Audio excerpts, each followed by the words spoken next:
like something.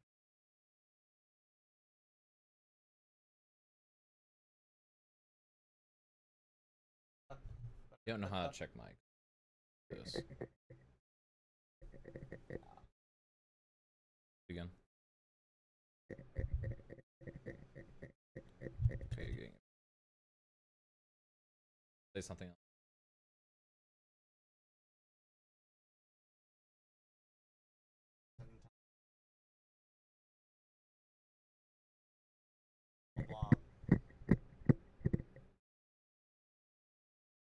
Again. Hello, it's me. Okay, there we go. I'm Adele. Hi, we're running a minute or two late. Sorry about that. It's kind of a weird day here at the house, but we're back. We're we're here. Live. Okay. Well, hi everybody. Yeah, that's why I was talking to people. I don't just talk to myself. I talked to. Well, you should stop that. Actually, I believe I've read somewhere that studies show that talking to your kind of intelligence. The doctor talks to himself. I would never talk to myself. I actually disagree. I would never talk to myself. I think I can trust Ashley on this. Week of August 29th, or I guess technically it's the week of August 27th, 2018. Today is August 29th. And we've got a little less than usual this week. Not really a dead news week, more just like, this is the thing, it happened. Things probably aren't going to start heating up that much until October or so, because I'm not worried about it. That's the blessing and curse, I suppose, of being a composer, where our field has become very academicized, so we kind of follow the school year. So we've traditionally been academic. Well, since the 20th century, traditionally, if your tradition goes back only 100 years. But anyway, we might not go for as long today, but we'll do with what we have. We'll let you know what's going on. So the main bit of news this week is the death of composer George Walker. George Walker was one of the pretty important composers of this past century. He was the first black composer to win a Pulitzer Prize. I think the right word for this, actually, in my opinion, would be significant, because his impact was significant, not necessarily important. I think you're splitting semantic hairs. How significant versus I guess, but I mentally am like, important, no, significant, yes. Like, I see a difference. Okay, continue. Sorry. Anyway, he was one of the many American abroad people who went to France and studied with Nadia Boulanger in the 20th century. And he wrote a lot of music. I believe he was 81 this year when he died just this past week. So R.I.P. Go listen to some of his music. I wasn't really that familiar with him, so I listened to a couple of his piano sonatas last night. I think the only reason why I actually know I ran across him when I was looking for stuff for my job. Because, as you know, I basically be able to talk about any composer that wrote. And that would be considered significant winning Pulitzer Prize. They could have asked you about Friedrich Nietzsche. Literally anything was game. Friedrich Nietzsche, for those of you who didn't know, the philosopher Friedrich Nietzsche was also a composer.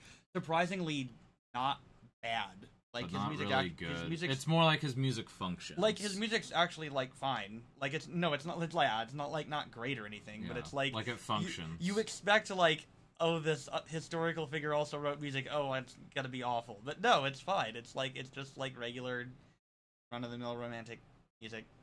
But anyway, it's again, not bad. I would just call it more functional than good. Maybe I'm splitting hairs again. Anyway, George Walker, R.I.P. Next, we've got just a really quick tidbit. So we have the SCI National Student Conference coming up. That's something kind of big coming up. Are you planning on going? I am still not sure yet. It's going to depend on financial things. Right. Hopefully I can find a buddy to go with and split the cost of a hotel. Right. Nudge, nudge. Um, but I'm dissertationing. You are. You have an excuse. Yeah. But no, it's coming up. It's in Indiana. Right? It's in Indiana. Yes, it's at the University of Indiana in Bloomington. My memory is terrible today. So yeah, and I believe it's from September 27th to 29th, at Thursday through a Saturday, I believe. Right. So if you are in the area or near the area and are a member of SCI, it's a good opportunity. Well, I believe you can attend some of the concerts, but you can't actually like participate. I don't know. It's kind of weird. Like there's some like weird that go any concerts or not. But in general, yeah, I mean it should be good. It's got a lot of, obviously proposed music. I think the limitation is typically within the last 4 years. Could be wrong about that, but in general, that's how most of these conferences run. So you can go see what people are doing from across the country, and it'll be kind of worth the trip. It just depends how busy your schedule is, and obviously, if you're got like a big test that week, but I mean, yeah, it's definitely worth going if you're just I'll miss a day of class. Right. Go to the conference. It'll be good for you, I promise. Conferences in general are pretty good. Plus, after hours networking, always recommend it. Hey, you haven't gotten to participate in after hours. They're actually, it's really fun. One thing that's interesting, you sometimes get to see, because like obviously even at like the student national conference, you get some like the professors and some crowd that are there kind of to run it or to like transport or to perform things like that. And you sometimes get to see these professors that you've only seen them in a classroom setting, in their more relaxed setting, and sometimes it's unsettling. Like, I have a professor here, Dr. Karathanasis, who is a very professional human. Like, he is, I wouldn't say he's the most professional human, but he's definitely up there in his, like, I try to separate professional from type thing. Yeah, I kind of got my mind blown just seeing him hang out with people at Applebee's. Like, he's way different in a very good way, but it's also, yeah, so you see a lot of interesting things like that. So even if you don't want to go for that stuff, go just so you can see some of these people that you've known forever, only as teachers. Yeah, it's kind of fun. But yeah, good opportunity there. Was there any other SCI news? Not really. The only other thing coming up is there's a couple of deadlines. Not anything big in particular. Just kind of like general stuff. Red Note announced their news. Yes. Red Note at the University of Northern Illinois. Southern Illinois. Yeah. Yes. Yeah, that's a good thing. Red Note New Music Festival. It's newer-ish. It's been around for a decade or so. I could be wrong about that, but I believe that's how long it's been around. That's typically pretty good. You write for the ensemble that they have, but obviously if you're not inspired by the ensemble, it makes it really hard to. There's a competition where you can submit anything in a variety of categories, and then there's the festival. Right. That's what I meant. I mean, the competition is part of it, but there's a particular composer's workshop that you can submit as well. So, yeah, it's one of those things that if you look on there and one of the ensembles really catches your eye, like it's a string quartet and I write a lot of good string quartets, then yeah, submit. But if you specialize in strings and they're asking for like advanced like choral oratorios, maybe not worth the $20, maybe. But yeah. Anyways, so yeah, submit to that. That's actually a really good thing. Thank you for you kind of reminded me of that. Yeah, there's two things. There's the workshop you can submit to, and there's the regular competition, and it's all part of their festival over there. The workshop, I actually I think the workshop is typically useful in general because they tell you how to write for that. How it's structured. There is tuition involved in the workshop, but it's only like $350. The trick though is that really only covers your tuition. You've got to stay there. You've got to stay there. Which I mean, if you're planning on going to the festival anyway, is something. Right. Yeah, you'd already do. And honestly, you can get some good hotels. Yeah. If you just look in advance, get some great deals. Like I actually managed to stay in New York City, not too far away from Manhattan School. South of Manhattan School Music, not north. North is Harlem. You don't want that. But I stayed kind of like right between MSM and Juilliard, and I want to say I paid like 200, 250 for the whole week, which Yeah. is a steal in New York City. Oh yeah. Yeah. Then So you can get that stuff. And there's You gotta always look. stuff like Airbnb. I can't recommend that. But... Well, you have your own biases. Lots of people have done Airbnb, and for a lot of people, it's fine. There's a lot of horror stories. You have your horror stories from hotels too. Not if you go to a good hotel. I could tell a couple, but I'm not going to. Because what it's hotels are you going to? Like 1 stars? Half stars? You go to Super 8 or something, you know.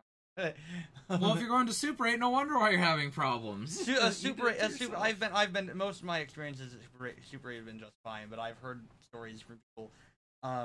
Anyway, Moving on. Yeah. You have a new music watch. Right. Well, you have 2 of them. New music.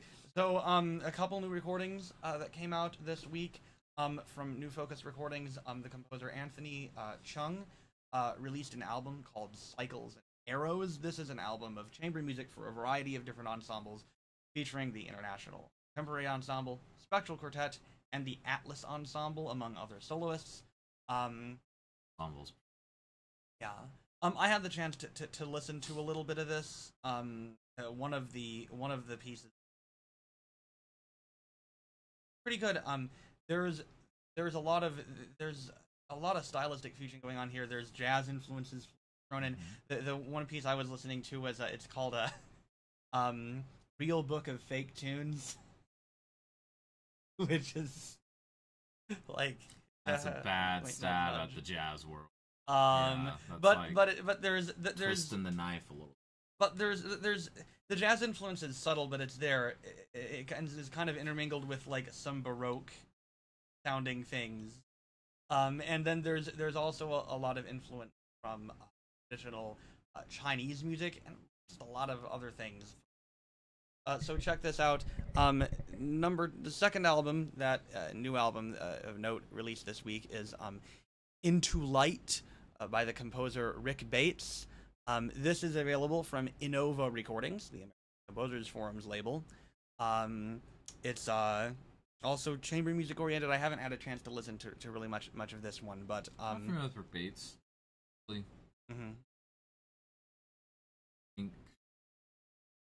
Yeah, I'm trying to think. This is actually a composer I've absolutely never heard of. Oh, well, not even remote. Check out the album. Maybe you'll enjoy it. I haven't listened to this one either. So actually, speaking of listening to things, I actually finally cleared through of things that I needed to listen to. Oh, good for you. I've had so much time this past couple months. It's been great. I'll just because I just sat there playing Minecraft or WoW expansion or something. I'm just listening to my playlist in the background, and finally the music stopped yesterday, and I was confused. So I just looked. I'm like, oh, YouTube must have glitched out, and it's like. Yeah, you finished your. I finished the listening list, and then I checked my iTunes listening list. It was also done.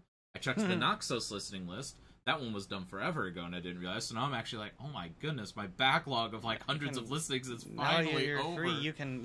I can actually go and listen to stuff freely now. It's yeah, kind of listen to whatever you want. Yeah. Do you keep kind of a listening list of things that you need to listen to but just haven't had time yet? No, really. I have a running total in my head of things that I should get around to that. I don't have something written out or say. Well, what helps me actually is just because I did the YouTube playlist basically as soon as ASCAP and BMI reached that agreement with YouTube. Right. And I sat there and I just found everything that wasn't specific to Naxos or something. So I just sat there and I plugged everything in. Helped having just a playlist on there, right? Because I'm able to just, I'm gonna be sitting here just looking at me whatever on the internet. So I can sit here and really kind of listen to that stuff while kind of casually looking at the memes, so, just something like that. That was just an example. I don't actually just go around and look at. I do. That's why I said it. But yeah, so no, it really helped just putting it into something like that, because then you don't have to sit there and target out and be like, okay, I gotta go to Naxos, gotta type in the thing, gotta do this and that. It's just there, and it's kind of the same mentality of, have you heard the easy practice mentality? Easy for this. Nobody can see what I'm doing on the screen. Violin. We'll do the violin thing. Practice. Well, actually, this was from a violinist. So.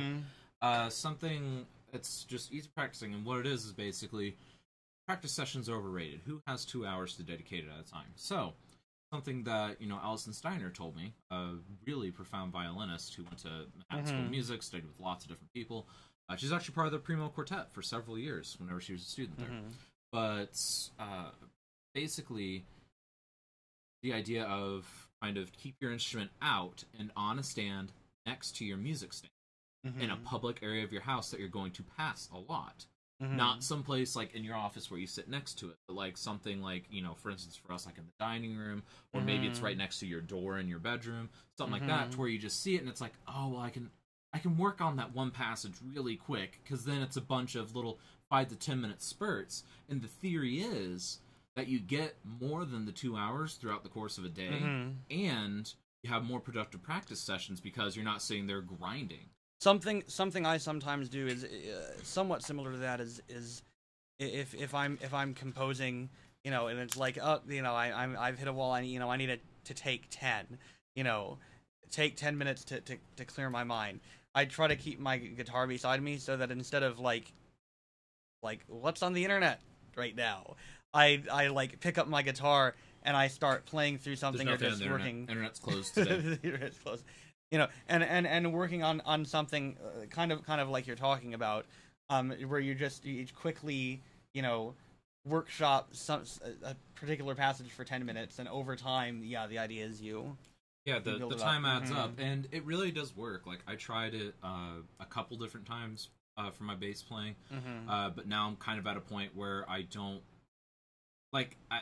It's weird saying this, but I don't really need the common practice for the stuff I play on bass, because I'm past doing solos on bass. I just have no interest in it, and I'm a really excellent ensemble musician on bass, so I don't need to work on it that much. I pretty much practice it like once a week. Make sure that my finger position. But yeah, in general though, so I think taking that mentality of the easy practice to listening lists is also perfectly applicable, because you can just sit there and, okay, well, I'm checking email for 10 minutes. Pop on a tune or two from the listening list, and it really helped me zoom my listening list. I'm sad that I didn't think of that earlier, because I've always listened to stuff like while I'm doing Minecraft and all that, but it never occurred to me to do it for like my little 10-minute like World of Warcraft spurts. Well, that makes sense. Personally, I like to do dedicated listening, and so that's why you don't have any time. That's why you have so little time. But dedicated listening, it's worth the time. To me, I think you're sitting down and really taking in something that you want to listen to. And I can understand that. That's how a lot of people are. But I think that there's also a place for background listening, particularly with things that you might not want to do a dedicated listening yet. It's just to get an idea of what something sounds like. You know, if there's this piece, it's like, I should probably be familiar-ish with this. Well, and actually, that's how I used to do the listening stuff for Composers Forum. Here, what I did was I would do kind of 2 listenings, sometimes 3 if it was a complex piece, but most of the time I would do 2. My first listening would be, you know, I'm writing some code, I'm playing a game, I'm, you know, doing other homework, things like that, just so that my brain was kind of becoming mentally aware of the piece. And then second listening would be after I've listened to all of them like that, and it'd be a more dedicated listening, and my brain would automatically just kind of remember, like, okay, and there's big point right here, okay, I really need to listen for what leads up to this. And it really did help me, and I think it gave me kind of a better dedicated listening experience. However, it also allowed me to screen out things like, wow, this is a really 2-dimensional piece, this doesn't require a second listen. And that can be an effective thing, just to kind of get your brain used to it, and then you dig in deep. Although there's screen out some of those things that's like, well, this maybe wasn't worth a dedicated listening. But there is also the danger that sometimes things that don't sound good when you're listening to them in the background actually do reveal a lot more depth when you actually sit down to listen to them. So there can be like some perceptive blinders there.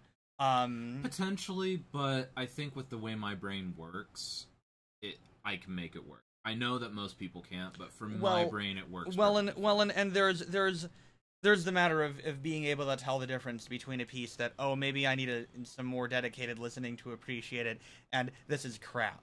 I think you know, at some point you start to develop that ability. I mean, like, and ultimately it's always going to be a probability judgment. Yeah. The probability of this being worth my time on a second listening, you never really know. Honestly, we use that same probability mm-hmm. when we sit there and look at, wow, what's the OKC Phil doing in the next few weeks? Oh, well, my time. Mm-hmm. You know what? Well, someone else is going, so I'll go anyways. And then you come out and it's like, wow, that was a really powerful mm-hmm. performance. I loved it. So, I mean, saying things like that, I mean, your probability can be wrong, but right. After and maybe that is just something I picked up while I've been and you kind of have to know, like you have to know, your own limitations as far as the difference between maybe I need to listen to it again and I don't think this is gonna piece, yeah. and I don't think this is gonna be very good or very worth my time. So honestly, something that also really helps with out there, like if you have any professors that sit there and like want you to do an entire list of like pieces for each class, but already know the pieces, but you know that they're basically just going to ask for, hey, and about what time does that major cadence come in? There are some professors that do that kind of stuff. Casual listening is the best way to do that, because your brain's going to remember, oh, there was a big turning point at this point in the piece. And if it's a piece that you couldn't give cares about, like, for instance, me and the early Beethoven symphonies, I'm not going to want to do a dedicated listening just to figure out when that turning point is. Just going to mentally note where it is. I don't like Beethoven. I think they're fine. I don't like them nearly as much as the late symphonies. Well, yeah, but just like for me as a composer, I feel that only 5, 6, and 9 are really worth my time. Actually, 1, I really like 1 a lot. I'm not as big of a fan as 2. I don't like it because it's like discount Haydn. It doesn't feel like discount Haydn to me. It feels like it feels like it's very much in that tradition, but I feel like it very much holds up on its own. I just really enjoy the piece, and I do think that the Beethoven symphonies, even the earlier ones that may not be quite as revolutionary from a historical standpoint, are still extremely well crafted and will reveal really well crafted. Yeah. It's still studied in most classical era history classes, and it will reveal a lot of interesting things that you can learn about composition. But I mean, more about the history of composition. But I mean, like obviously, well, not there's some people who would probably disagree, but I mean, to me, like 5, 9, 6 are those, and 7 are those, and I guess 3 too, because 3 was very revolutionary. Are those like big, like holy crap moments with the Beethoven symphonies? For me, like bigger isn't always better type thing, and that's kind of like why 3 is famous, because it really pushed the bigger is better boundary at the time. And for me, it's just like if you take that aside, it's a pretty average piece. I don't like 3 as much as later ones, but I still think it's a good piece. Well, fair enough. But so enough about listening and all that stuff. I'm holding a screwdriver, by the way. Yes, you are. Is it a sonic? Yes. And our last little bit of news this week is just something, a new book that just recently came out that I wanted to bring up. This is a book by, I didn't put the author's name on I've here. actually seen this book. Yeah. Johnson. His last name's Johnson. I can't remember his first name. Yeah, that's my fault. I do remember this book. Click on this. It was published by the University of California Press, and it's called Music After the Fall: Music Composition and Culture since 1989. Let's get the name of this author. It's like the third paragraph down. Alex Ross, who wrote I Care If You Listen. Reviewed it at the New Yorker. Tim Rutherford Johnson is his name. But Alex Ross gave this a really good review, and I haven't had a chance to check this out yet, but it's something I'm definitely going to be checking out this semester. I've actually read segments of it. This was something I ran across over summer. Yeah, and basically, like, they were posting, like, there were excerpts of this book that were, like, floating around, like, hey, this is from the book, all that stuff. And, it's got a lot of very relevant, very recent stuff addressed in it. And it is incredibly interesting. And this is something that I think Matt Stock has actually ordered for our library. So good news there. Yes. But I imagine that since it's new, it won't be checkoutable for at least. Well, I need to sit in the library and read Yeah, exactly. But no, like that is I can 100% recommend because the segments I have excerpts rather that I have read from this are quite good, and it does shine a new light, and it kind of does a good. It shows you both sides of the coin, which is one thing that I really appreciate because something that I always do whenever I'm listening to someone's argument or whatever. I try my best to see their perspective, no matter what. No matter what, I will always listen to someone's perspective, and I will try to sympathize. Sometimes I don't agree, but I will always at least try, and I think that this book does a really good job of that. And yeah, it's probably something I'll add to my shelf at some point because what I've read of it seems like it's going to be relevant for a long time. But I will not make that decision until I've actually read the whole thing. But if I read the whole thing and it's excellent, yeah, I'm going to buy it. Stick it on my shelf. It's only like less than 300 pages. So it's not like yeah. And now granted, I've only read about 23 pages of it from the excerpts that I've been given, but yeah, it seems pretty on top of it, and if the rest of it kind of keeps up with that, or even is just like 80%, I'd say, of that, then it'll probably be something that I refer back to. There's a cat back there. Kitty cat. Alright. My cats like to office. They think it's their office. They like to have conferences. Kitty conferences. Alright, so then you had a discussion topic. Yes. The future of the orchestra in new. So, there's been a lot of discussion recently. I was sparked by an article somebody wrote with it's this viola player who kind of crosses the boundaries of classical and pop world, and wrote an article called Why the Orchestra is Never Going to Die, and it wasn't a good article. It was really surface level, and there wasn't anything interesting in it. But it sparked me to think about it. Well, that's why the article's interesting. I know which article we were talking about. Right. It just brings up an interesting notion. Right. It brings up an interesting notion. Exactly. But that's the question. I guess the question that it kind of brought to my mind was, well, is it? What does the long-term future of the orchestra look like? Given what we know about orchestras right now, is that they tend to be big lumbering beasts that only perform stuff from 1800 to 1950, and that a lot of contemporary composers have kind of moved away from because they're not really getting their music performed very much. I just had that conversation with Dr. Karathanasis. Yeah. You give your take on the issue. Well, as someone who I very much classify myself as a symphonist, even right now, because it's kind of my niche area of specialty. I love writing for it, and just about everyone who's listened to my music knows I can do it pretty well. I wouldn't say that I'm like prolific or anything, but I know my way around an orchestra, and I fancy myself as a symphonist, and my dream would be to be a symphonist term. But realistically, I do look at it, and if I were to stick to my guns on that, I think at this point I would never make a penny. The reason being that the orchestra is, despite what that article said, the orchestra might not be dying, but I think the medium is dying, if that makes sense. And by the medium, I don't mean, just orchestral music. I mean the niche medium of music written by living composers for the orchestra. And there's a lot of reasons for that. Sorry, I'm getting a phone call that's inconvenient. Alright. Okay, so the reasoning of my statement is basically that you have a lot of music out there that a lot of orchestras kind of feel obligated to play, either for artistic reasons, for educational reasons, as is the case at a lot of institutions such as Oklahoma, or it is, if it's a professional ensemble, like something like New York Phil or something, they have wealthy patrons that they must keep happy in order to keep getting money.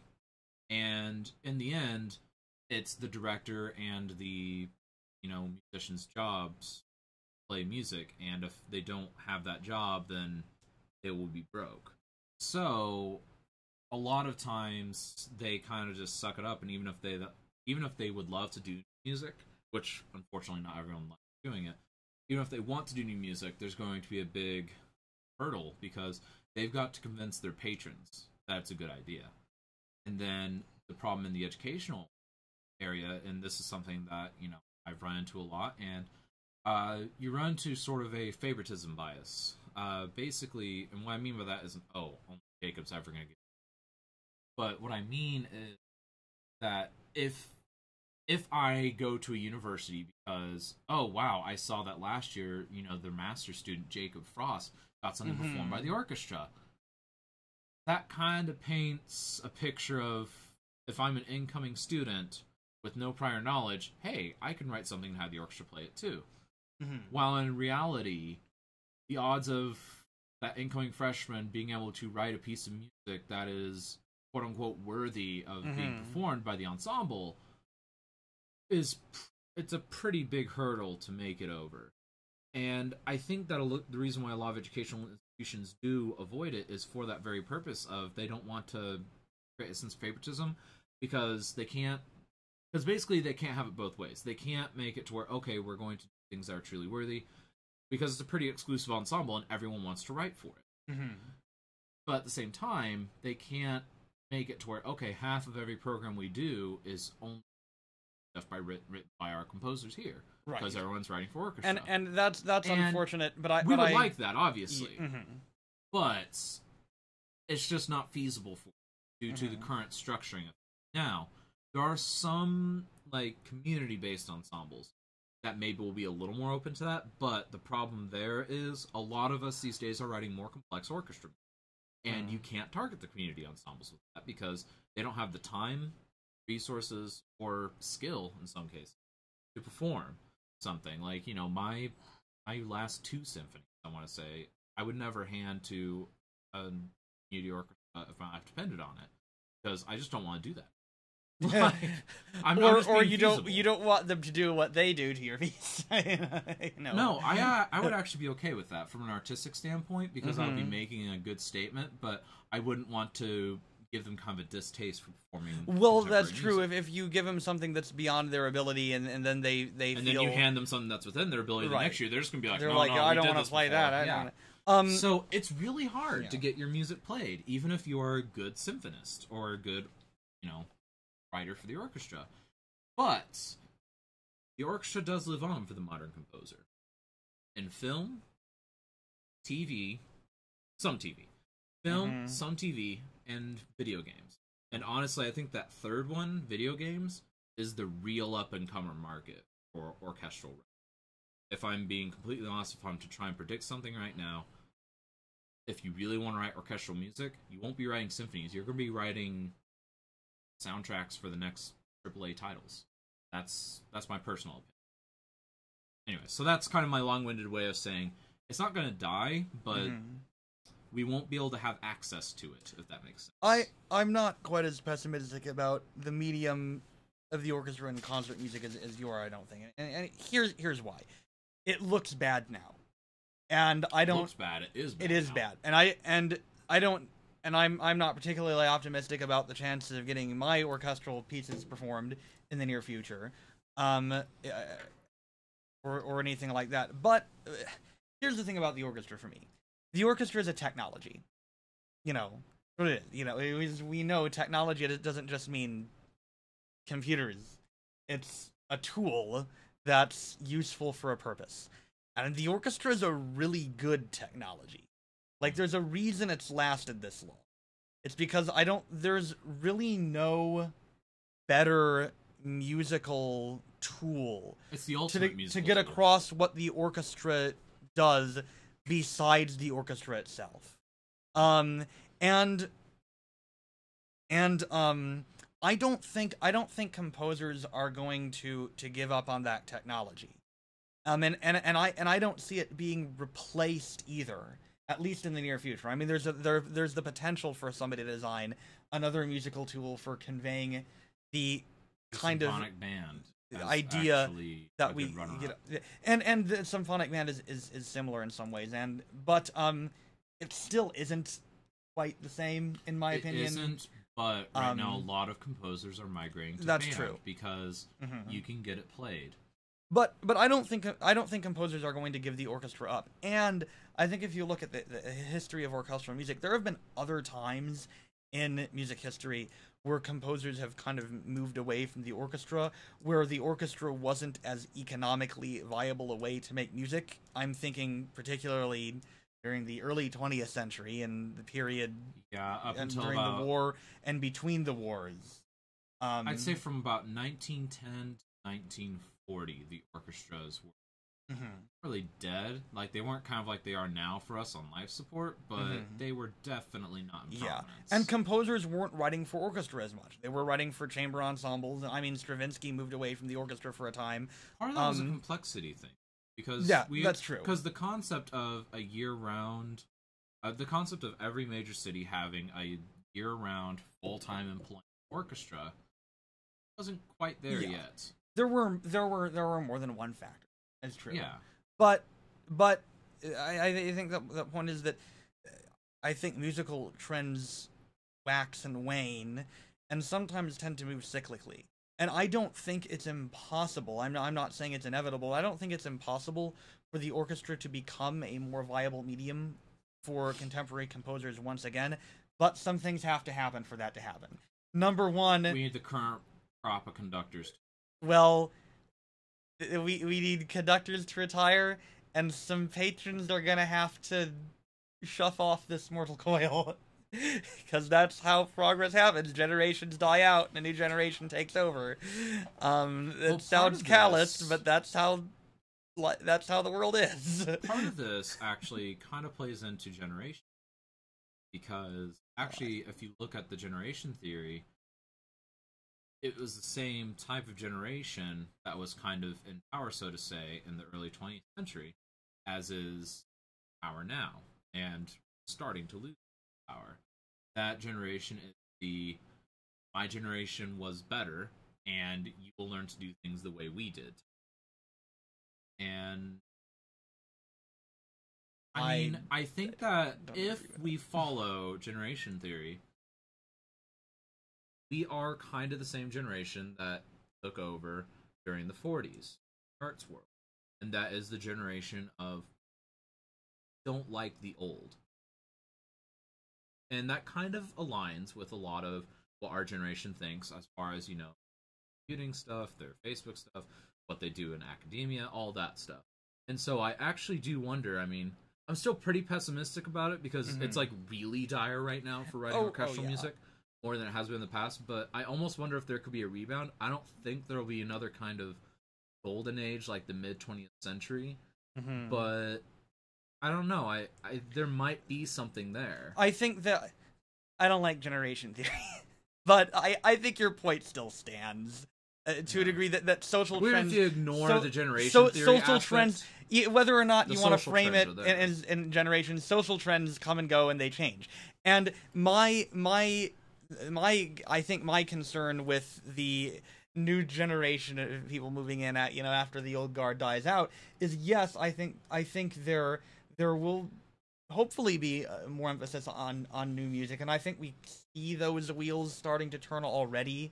Although in the chamber area, yes. But the my concern is that is the new generation going to see the orchestra as a viable medium, or is it going to be more just a further moving away from the orchestra? Because I think a lot of there's a lot of stuff happening, even I even going beyond the concert music world. I think there's a lot of stuff happening in popular music right now that I actually see as being like positive. Hear me out. There seems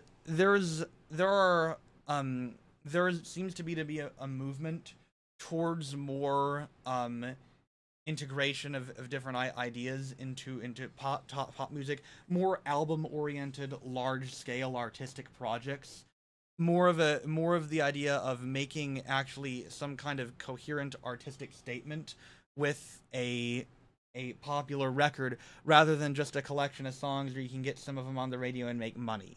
You see this in some of Kendrick Lamar's recent works, Damn, which won him the Pulitzer Prize. You see this in Janelle Monáe, and I wouldn't consider that new, because honestly, that was something that even existed in the '60s. Oh yeah, but in my perception, I think in the 60s and 70s, this movement started to happen in popular music, and it seemed to. I think mainstream popular music kind of moved away from those ideas as we got into the 80s, 90s, 2000s. They still existed. There's still plenty of popular music being made outside of the mainstream that adhered to these values. But it seems to me that it's beginning to work its way into the mainstream a little bit more. And that this, in addition to concert music, this is also, I think, a venue for the new guard, so to speak, to kind of realize, pursue, and support their artistic goals. Um, and and between the new chamber music movement, um, like I said, I'm not completely pessimistic. I don't think the orchestra's dying or anything, but it does. I didn't say it's it dying. does. Yeah, I know. It does bring up the question of when the new guard does manage to take over, will they see the orchestra as something to revitalize, or something that they don't? It's not really on their radar. I think it'll be there. I think Mm-hmm. that honestly, one thing that I think here's one thing that I think will happen at some point. I don't know when, but at a certain point in about the mid 20th century, private collections, like separate collections of art, were harder to find. Why is that? They all got thrown in museums together in one place where you can go to the museum, but there's still contemporary art, or like the art galleries, things like that. I foresee a shift in the realm of not just orchestral music, but all music. That basically a lot of this older stuff that we've been keeping and maintaining in the current ensemble, I actually foresee kind of a museum orchestra trend starting to happen. I'm not saying there's going to be a corner every museum. No, that's what I mean is like let's say let's just take the state of Oklahoma for example, two major population centers. And both of them are fairly large. You've got like 500,000 or 1 million. So there might be things like the Norman Phil, the OU Symphony, that stuff that do stuff like this occasionally. But I foresee that even in the state of Oklahoma, where you've got two major metro areas, maybe one of them has, I don't know what it would be called, but a quote-unquote museum orchestra that kind of takes on that quote burden of playing all this stuff that we need to keep alive. Things like the Beethoven symphonies, start stuff, and stuff, all that. And if that happens, that would really open up the current orchestra, because then they wouldn't feel obligated to keep the music alive, because the music's alive next door. You can walk next door for it. But you can then focus on newer stuff. And that's something that, because we don't need to stop having performances of Beethoven. We just need to stop having as many performances of Beethoven Fifth that take precedence over a newly written piece. And that's, I don't know, that's something that I've been advocating for a while, and I think that would kind of solve it. I see where you're coming from, but I kind of think, at least given the current trends we're seeing now, I kind of think it more likely that the existing institutions are those that will kind of buckle down in the status quo. While I think that the ensemble that I don't know focus the in new format music are more likely to kind of rise up and take over that role. The problem there being that, well, the old institutions have all the money, but like we've been talking about, as the new guard of patrons kind of comes into being, I think we could see an influx of capital into these newer upstart ensembles. But the thing is, even with the new guard that you're first and all, a lot of those people are less responsible.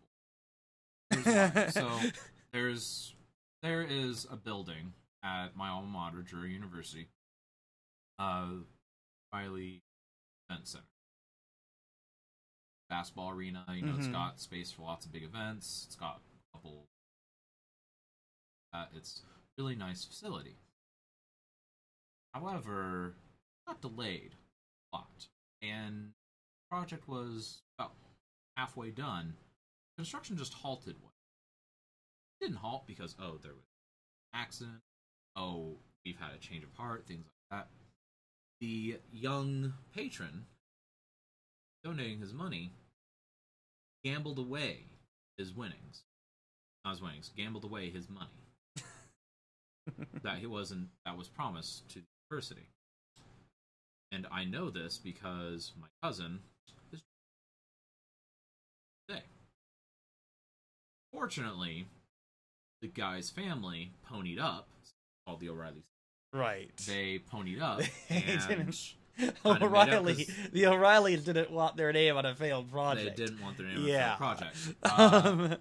However, that's not the only kind of trend that kind of dissuades me from the new guard helping, because a lot of the people that have money now, they're much more wanting to invest into the STEM field when they have money to invest. Why? Because that's where the money is. There's no money to be made in orchestra, and people, at least in the United States, we have a unique problem of, for some reason, people don't believe that culture. Why? How do they feel? I mean, like, a colleague of mine, Angelos, from, oh my goodness, he's ridiculous. He told me a lot of stuff in my mind, because I already knew kind of how the market was in Europe, but he told me that it is ridiculous that we have a stadium here in the city of Norman, Oklahoma, at the University of Oklahoma campus, for a college football team that can literally hold more than the citizens of this city. I just want you to think about that for a minute. We have a football stadium that can hold the entirety of the city that it is placed in. Norman has 120,000 residents. But we just cut public school arts funding a couple years. Not cut completely, but there were budget cuts. It's a strange priorities thing, and I worked the phone lines. I used to work the phone lines. I worked as, one of the people that calls out, and I was that person for summer that called people and was like, hey, would you like to donate money to the University of Oklahoma? People had no problem donating to football. But whenever I would try and ask them to donate, and I would always open with the other one, whenever I would try to ask them to donate to, hey, want some scholarship money, hey, all this stuff. By the way, there were no days dedicated to the arts, I can tell you that much. They're all like, oh, but are you guys still running that thing for the football campaign? I kid you not. That happened every night I was on the phones. I would ask them for academic money. They're like, no, but I'll donate to the new stadium. That's a really good investment. Not investment. That's a really good opportunity. I'm just sitting there like, it's ridiculous. It blows my mind. And Angel said that, in Greece, it's the opposite. You've got to kind of scramble to get people to fund sports program. Because honestly, they don't need it. And honestly, this program technically probably doesn't need it if you look at it that way, because they bring in enough. Yeah. But the difference is, people over there are like, no, I'm already donating to the symphony. I'm already donating to this art gallery. I'm already donating to the ballet. That kind of stuff.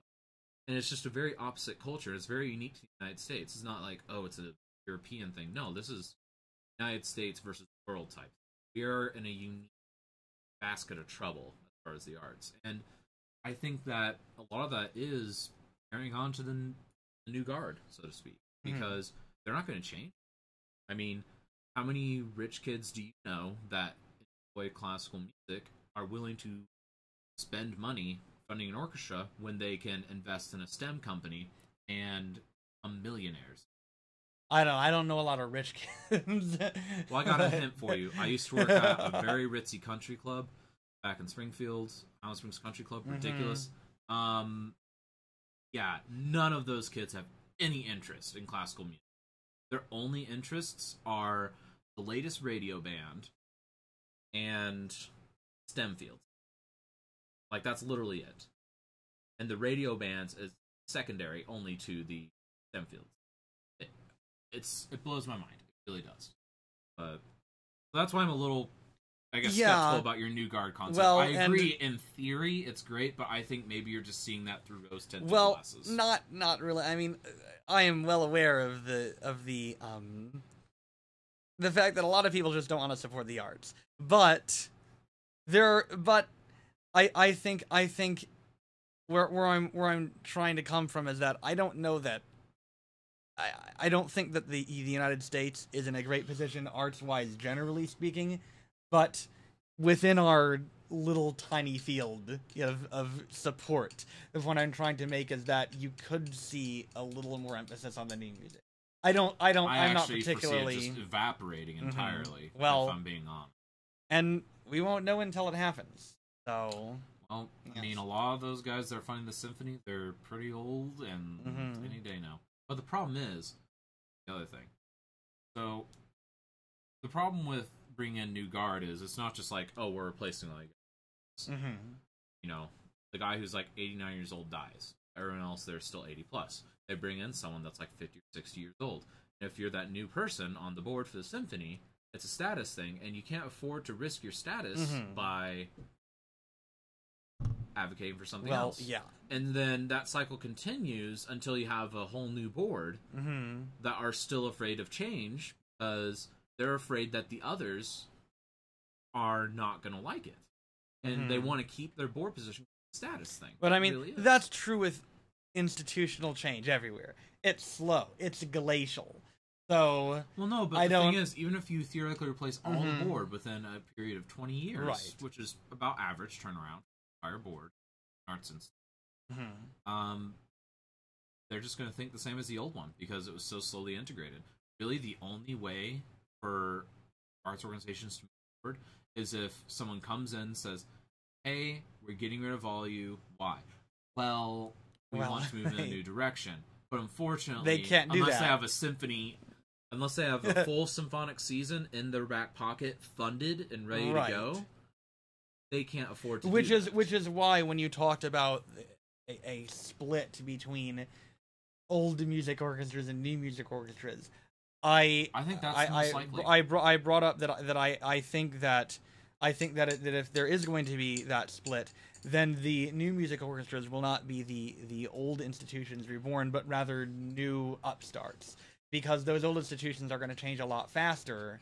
I mean, are going to change a lot slower than the people. The people, and there are a few, but there are those who actually want to make change happen in the orchestral world. Yeah, I mean, I don't know. Part of it does make me want to just go get a second master's in conducting and conduct my own orchestra. But I'm done with school. By the way, I'm never going to have another late homework. It's true. Well, you will from students. Yeah, from students. I never have to worry about that. Anyways, so yeah, that was it for Composer Talk today. We're cutting a few minutes short, but I'm not upset about it. Are you upset about it? No. I need to go compose. Of course you need to compose. Of course. I'm just going to write down in your tombstone. Anyways, so thank you very much for tuning in. This is Composer Talk, week of August 27th. Bring on the hate mail, folks. Not hate. We'll nice see you later. Too.